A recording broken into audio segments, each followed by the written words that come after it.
Rod Farva also asking one thing that needs to happen in Michigan. So I'm going to paraphrase his question because I've delved into this a little bit myself, because I'm the last guy, or try to be the last guy, that is conjecturing what's going on between people's ears. I hate the sideline reports that this team looks confident, they don't look confident, all this other business, but just because a few guys are jumping up and down and other guys are hanging their heads a little bit. I think everybody's different. But at the same time, is Jim Harbaugh a different coach? Does he coach differently? Has he lost fire, passion, all those things, or is that overblown? I'm probably not qualified to answer most of that question because we're not there, and that's the other thing Michigan does. I mean, frankly, the Michigan football program is more secure than our southern border, so no one knows what goes on there on the inside. All we know is you don't see him at the NFL draft with his players like you see Nick Saban and you see Urban Meyer and a lot of those other guys. You don't see stuff like that. All we know, here's what I can tell you, watching every Michigan football game that's been played live or on tape since 1969, is from a demeanor standpoint, he's nowhere near the coach he was 3 or 4 years ago. It's not even close. Because I still defend the guy's track record, because up until 2017, it was remarkable at every stop what he accomplished. So was 2017 the first time you saw an inexcusable loss at Michigan? Was that when those started? I mean, I think a lot of us knew that was going to be the whole year in the roster, right? Okay, because that was the year that everybody knew for weeks Brady Hoke was gone. And then we had this long coaching search because we had to hire an AD too, and we had an interim AD, and essentially we put the whole thing on pause, hoping to get Jim Harbaugh, and didn't get an answer until almost New Year's. So that recruiting class was wrecked. And so I think a lot of us knew we had 19 guys off that 2016 team that ended up in NFL training camps the next summer. I think a lot of us knew that 2017 team was going to be the roster whole year. He did a great job plugging those holes the next year, grabbing Shea Patterson.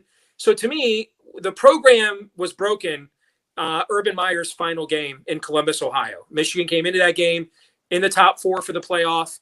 Ohio State should have lost the previous week to Maryland. Probably should have lost that game a couple of times, actually. And then if they had, Michigan wouldn't have needed to win the game to win the division. They already would have won it. And Ohio State didn't just win, but it's the most emasculating, embarrassing loss I've ever suffered as a Michigan fan. I mean, the image of, we're still doing 5-step drop, play action passes on 3rd and 8 down by 30. It was ball crushing. And I don't think the program has recovered from that. I don't.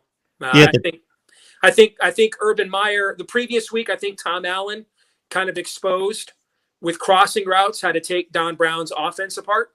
And the next week, Urban Meyer's like, we got a hell of a lot better wide receivers than Indiana does. So we're going to do that all day. And then everybody realized that they could do that from that time forward. And then they fixed the crossing route thing, but then that opened up other things. And it just became Don Brown, the little Dutch girl plugging the holes in a leaky dike. But that 2018 game, that's the game that I think has irrevocably wrecked the program under Harbaugh, barring a miracle. I'm right there with you. I think there are 2 watershed moments for Jim Harbaugh at Michigan. There are many, but if you want to size it down to 2, is the 2016 game, because obviously that could have been the push right through to a playoff. Sure. You don't assume the win in Indianapolis, but they were the better team against Wisconsin. So they get to a college football playoff. They beat Ohio State. They check all the boxes, boom, on one measurement.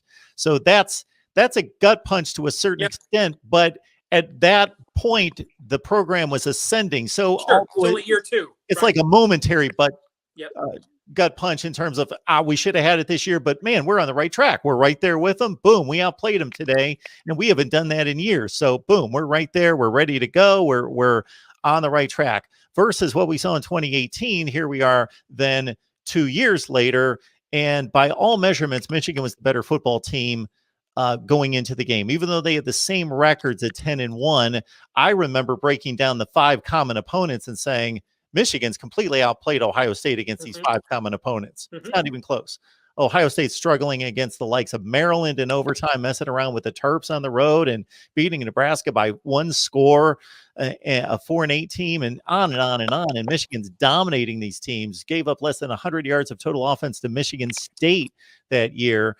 And they're the better team. But it's easy to afterwards. That sounds ridiculous. Of course, Ohio State's going to win. That's all we heard after the final score was posted. That everybody, well, of course, everybody should know this was going to happen. Well, the evidence was that was not going to happen, and so that was the gut punch, and that was where I got to think Jim Harbaugh is scratching his head, thinking, "What do I have to do?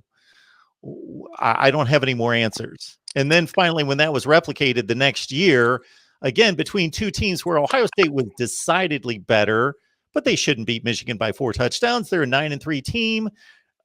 It just shouldn't have been that decided. Mark, he's been here for 6 seasons. He has failed to recruit a quarterback that got drafted in the NFL. He has no wins against Ohio State. He has won 1 game in his career here where he was a point spread underdog, and he was a 1-point underdog to Notre Dame in 2019 in that driving rainstorm. Okay, they have not won the division. They've not been to Indianapolis for the Big Ten championship game. He has no major bowl wins. If he was not arguably the greatest quarterback in school history, who finished 3rd for the Heisman Trophy, he'd have been fired, Mark. Even if he had been a quarterback here, but not that good, just okay, he'd have been fired. Jim Harbaugh is the coach at Michigan right now, not because of what he's done the last 6 years, but because of what he did at Michigan in 1986. That's why.